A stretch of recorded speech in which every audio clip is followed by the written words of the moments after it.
Buenas noches, gracias, me paro aquí para verle a todos y estar un poquito más cerca.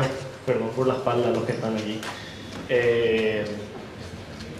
Bueno, yo creo que para comprender lo que está pasando en el país, para comprender y para hablar de lo que hacen los medios de comunicación, hoy tenemos que entender un poco qué es nuestro país, cómo funcionan las cosas en nuestro país, quiénes son los que toman las decisiones, quiénes son los que toman o los que tienen el poder real, el poder de facto en nuestro país.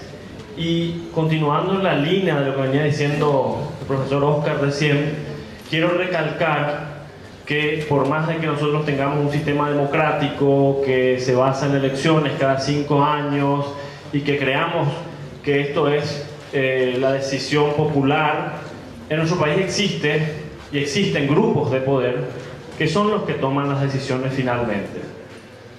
Son los que toman las decisiones de acuerdo a intereses que tienen en el plano, por lo general, económico, político, geográfico.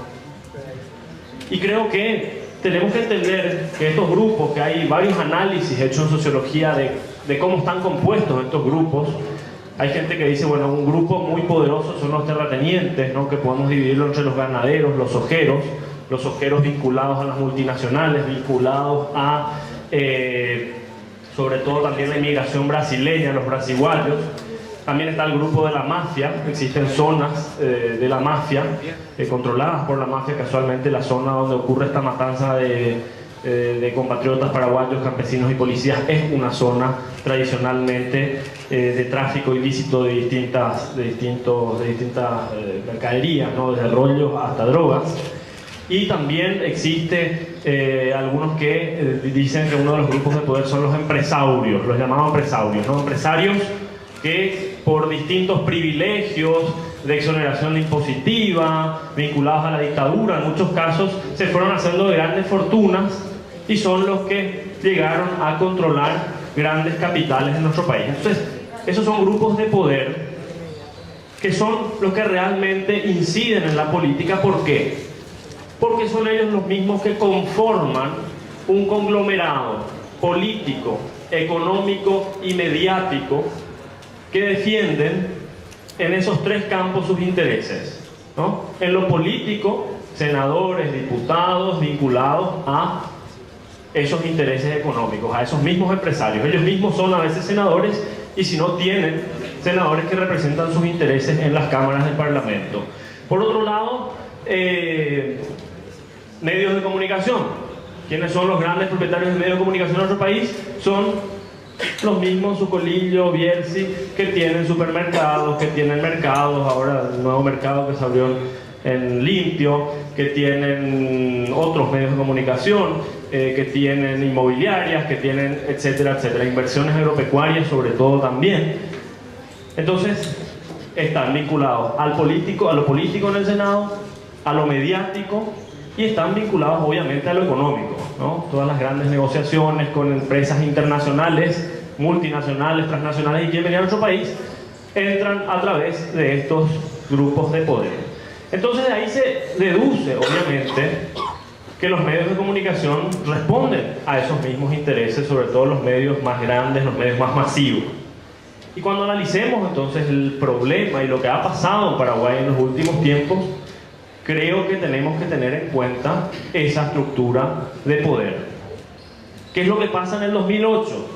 En el 2008 acceden al poder actores foráneos a esa estructura que no pertenecían a ninguno de los grupos. Lugo, si bien se alía, se agarra del bolsillo de los liberales, del cinturón de otros partidos y de algunos financistas, no pertenecía a ninguno de estos grupos.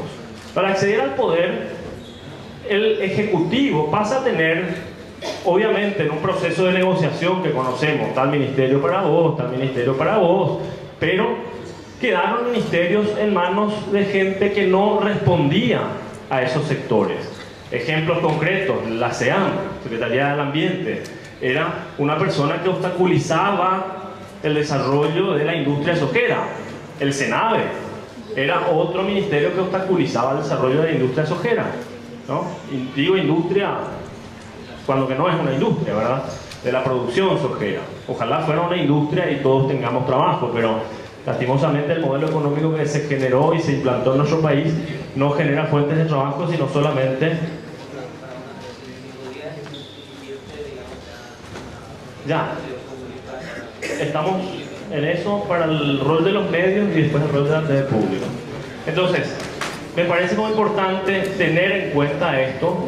¿Por qué? Porque cuando se da lo del juicio político, evidentemente los medios de comunicación tenían una postura adoptada. Y tenemos ahí una presentación que me gustaría si se puede ver.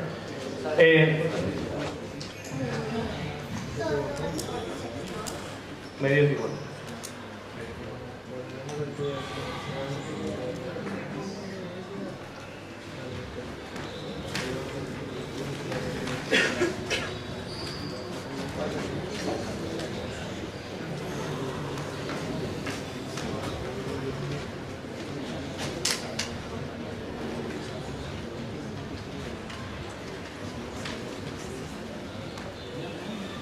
Entonces, como decía, ya los medios tenían una postura adoptada.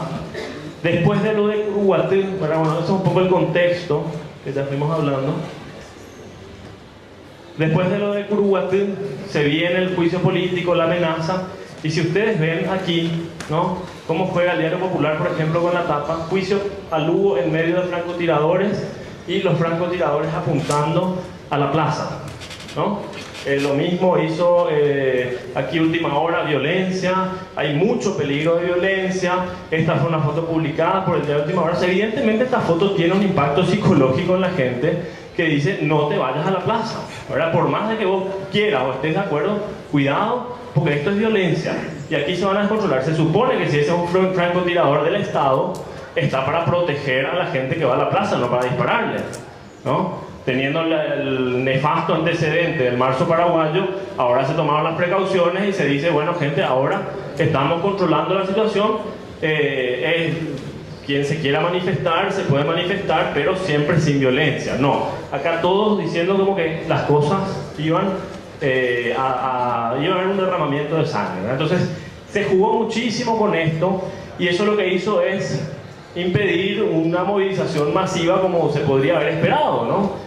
Entonces la gente, yo tenía amigos que me llamaban y me decían, por favor no te vayas a la plaza. Yo les decía, déjate de joder, o sea, reconozco mi postura, porque, como decía el profesor Eric, en este juicio político se barajaron más cuestiones políticas que cuestiones fácticas, o sea, de pruebas, ¿no? Las pruebas eran publicaciones en medios impresos, ¿verdad? Entonces me parece que esto fue, en Canal 13, cuando empezaban a manifestarse, las personas en la plaza decían peligrosa manifestación y vos le veías ahí a gente bailando con banderas, con muñecos, con no sé qué. ¿Qué tiene de peligroso? Y bueno, que la gente salga a la calle es peligroso para cierta gente. Bueno, aquí, juicio político, yo no voy a alargarme mucho sobre esto, simplemente teniendo los precedentes históricos, un poco que comentaba también el profesor, pero mirando a juicios políticos en otros países, y miremos juicios políticos de países serios. En Estados Unidos, los dos últimos juicios políticos a presidentes se hicieron a Bill Clinton, duró más o menos 3 meses, y a Nixon, que duró más o menos 8 a 9 meses, ¿verdad? Aquí duró 24 horas. O sea, yo creo que los vicios un poco fueron demostrados por la defensa. Sin embargo, no cuenta eso a la hora, ¿verdad? En 1770 y cuánto era, profesor, que ya decían que ahí cuentan los votos, no cuenta la culpabilidad o no del acusado, ¿verdad?